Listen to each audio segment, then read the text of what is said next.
2010ஆம் ஆண்டு வெளிவந்து மாபெரும் ஹிட் அடித்த விண்ணை தாண்டி வருவாயா படத்தின் 2ஆம் பாகத்தை விரைவில் தொடங்க இருப்பதாக இயக்குனர் கௌதம் மேனன் சமீபத்தில் அளித்த பேட்டி ஒன்றில் தெரிவித்துள்ளார்.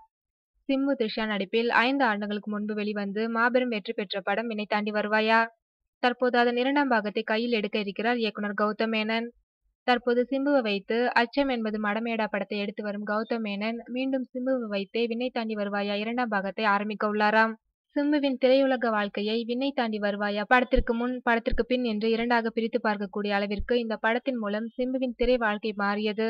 குறிப்பாக சிம்புவின் மேல் அதுவரை இருந்து வந்த பெண்களின் அபிப்பிராயம் இந்த படத்திற்கு பின்பு மாறி நிறைய பெண் ரசிகர்களை அவருக்கு அளித்தது.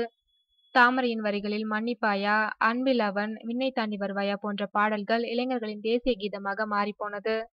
தாமரையின் வரிகளும் ஏ.ஆர். ரகுமானின் இசையும் படத்திற்கு ஒரு புதிய நிறத்தையே கொடுத்தன.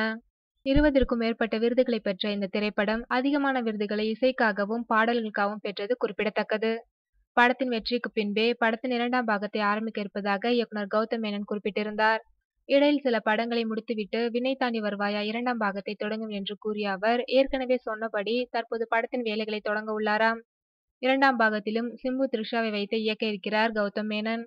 முதல் பாகத்தில் என் அட்ரஸை எப்படி கண்டுபிடிச்ச என்று த்ரிஷா சிம்புவிடம் கேட்க, அதற்கு சிம்பு அதை அப்புறம் சொல்கிறேன் என்று கூறியிருப்பார். அதற்கான விடை மற்றும் சிம்புவின் திருமணம் போன்றவை இந்த படத்தில் இடம்பெறலாம். இவர்கள் இருவருடன் இணைந்து மேலும் சில நடிகர், நடிகைகளும் படத்தில் இடம்பெறுவார்கள் என்று கூறுகின்றனர்.